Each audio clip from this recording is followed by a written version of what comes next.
Bah, je comprends, en plus c'est intéressant, ça Oui, oui, comme il y a des échelles, tu vois, comme des échelles de hauteur, comme ça, tu as des énergies différentes en fonction de la... Donc ok, donc on dit que c'est possible. Ah, ça me va très bien. Ça me va très bien.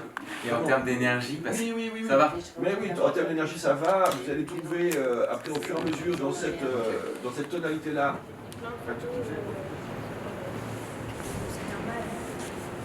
Le théâtre des Déchargeurs est un théâtre qui existe depuis 1979. Le théâtre a été mis en vente pendant le Covid et en fait a été racheté par Adrien Grassard en 2021. Je m'appelle Rémi Prin et du coup je travaille au Théâtre des Déchargeurs depuis l'ouverture du lieu, c'est-à-dire 1 an et demi. Et ici j'ai deux postes en fait. Ici je suis directeur technique en partenariat avec Milan. À nous deux on fait en sorte que tout se passe bien parce que comme on a 10 spectacles par mois, c'est toute une gestion de stockage de décors, de répartition de matériel, etc. Je suis Milan Denis Campin, je suis régisseur général du Théâtre des Déchargeurs sur la saison 2022-2023. Mon but, ça va être de coordonner les efforts de chacune et chacun pour que ça se passe au mieux. Ici, on a 4 spectacles en même temps, avec un nombre limité de projecteurs, un nombre limité de micros, un nombre limité de places pour les décors, etc. Et mon but, c'est de faire en sorte que les 4 spectacles puissent bien cohabiter, donc en limitant le nombre de projecteurs, en proposant des petites variantes, etc. Ça, c'est la première partie de mon poste. Et programmateur, c'est que je sélectionne les spectacles qui jouent ici en fait. Comme c'est des spectacles qui restent assez longtemps sur le lieu, nous on essaye souvent de quand même créer plein de ponts qui vont faire que les spectateurs vont venir nombreux. Ça peut être une expo, ça peut être un bord plateau, ça peut être une conférence.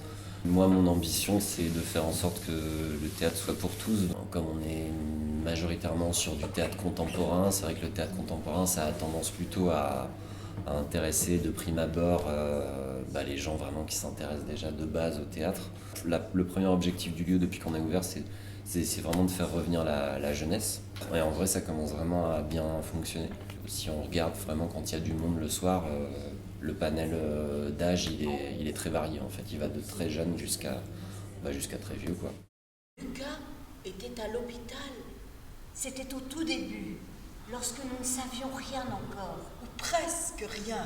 Tu vois le rapport entre ta pathologie respiratoire et devoir faire une fiche de lecture? Voilà. Il est nécessaire d'envisager une transplantation. Lucas est assez grand maintenant.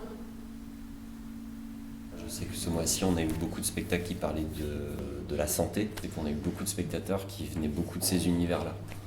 On a eu beaucoup de médecins, on a eu des infirmiers, Et je trouve ça important aussi que ce genre de public, qui ne sont pas directement liés avec le théâtre, viennent au théâtre. Et après, on essaye aussi de développer une programmation musicale de plus en plus. C'est justement aussi un des objectifs, c'est que on fait venir des spectateurs qui sont plutôt férus de musique dans un théâtre. Et du coup, forcément, ça crée une circulation de public, quoi.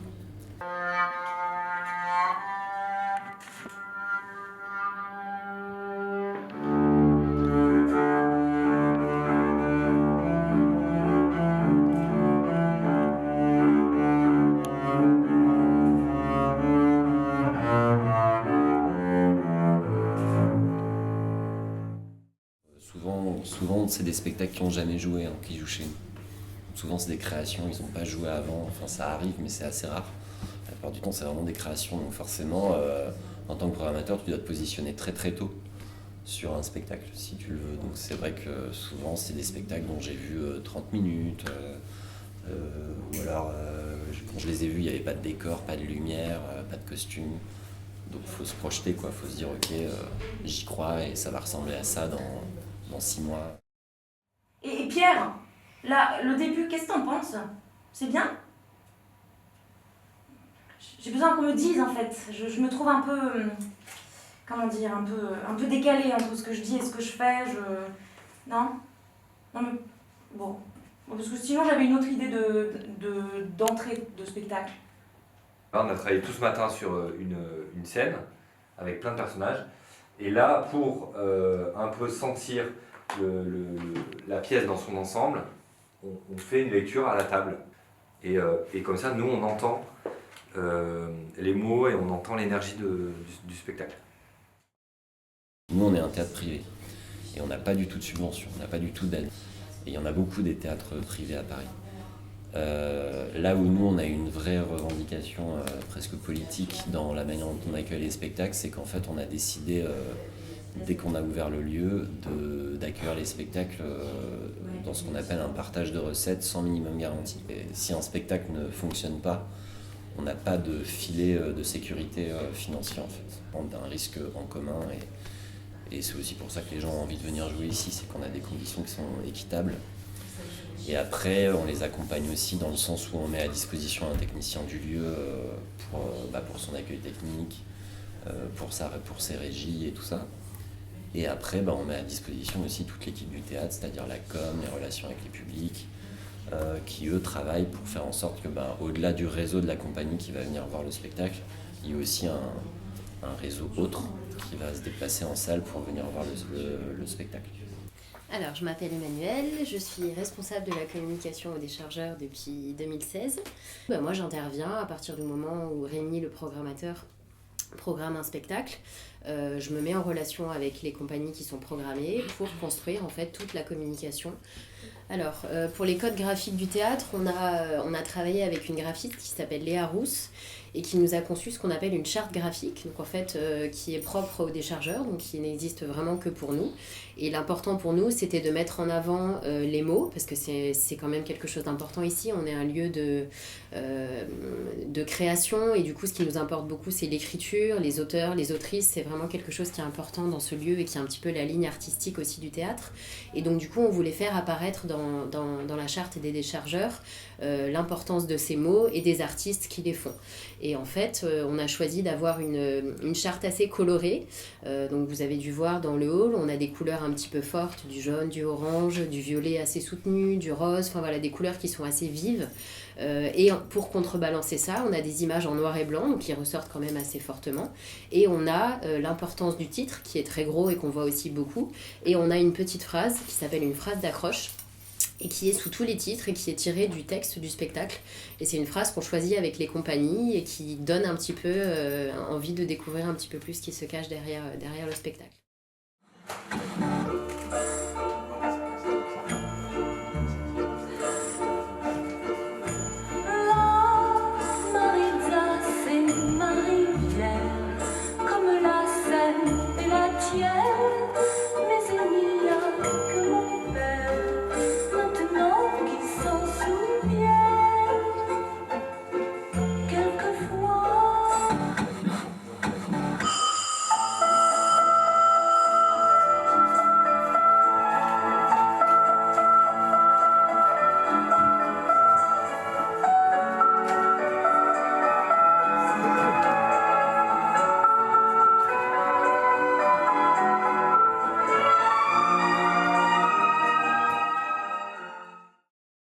Oui, c'est un lieu qui existe depuis 1979, donc ça fait longtemps qu'il existe ce lieu.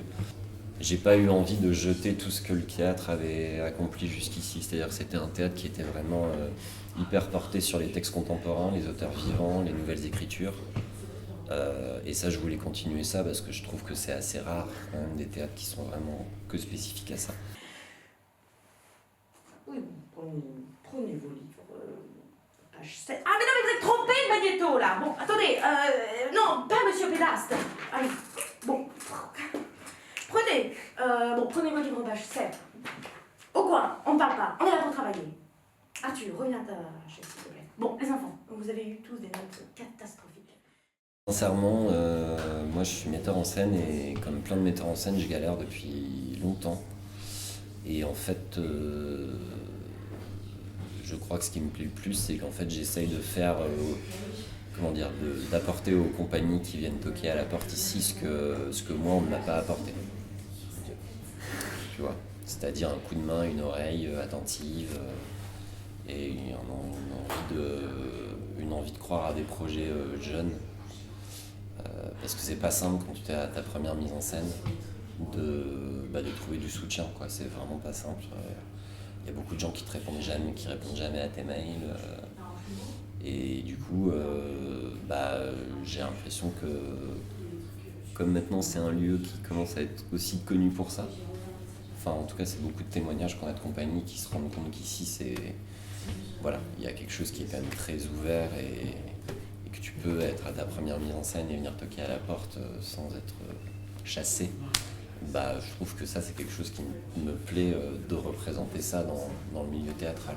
Alors bonjour, je m'appelle Alice Fischer et je suis ici pour la semaine parce que j'ai réservé la salle La Bohème pour répéter mon spectacle, mon premier spectacle, mon seul en scène. Avec moi. Et moi, je suis Florian Carrier et je viens aider Alice à faire la création de son spectacle. On n'est même pas, si je peux me permettre, dans la phase de répétition, mais déjà dans la phase de création. L'écriture vient d'être terminée.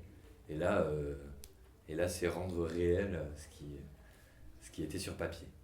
Voilà. Donc je fais la co-mise en scène. En fait, c'est très dur de trouver une salle pour répéter à Paris. Et ici, c'est pas très... Enfin, ça va en budget, c'est cool. Et t'as l'espace d'une scène vraiment pour jouer. Oh, ciel! Non.